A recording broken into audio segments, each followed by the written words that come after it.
এখন শরৎকাল। প্রাচীনকালে এই সময় রাজারা দিগ্বিজয় করিতে বাহির হইতেন। আমি কলকাতা ছাড়িয়া কখনো কোথাও যাই নাই, কিন্তু সেই জন্যই আমার মনটা পৃথিবীময় ঘুরিয়া বেড়ায়। আমি যেন আমার ঘরের কোণে চিরপ্রবাসী। বাহিরের পৃথিবীর জন্য আমার সর্বদা মন কেমন করে।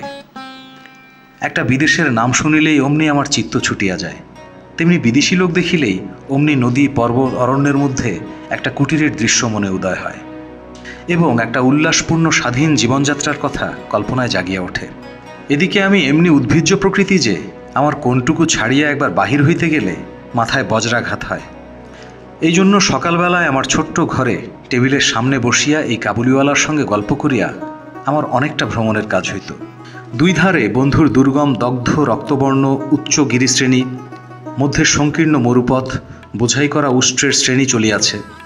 পাগড়ি পরা বণিক ও পথিকেরা কেহ বা উটের পরে, কেহ বা পদব্রজে, কাহারও হাতে বর্ষা, কাহারও হাতে শিকেলে চকমকি ঠোকা বন্দুক।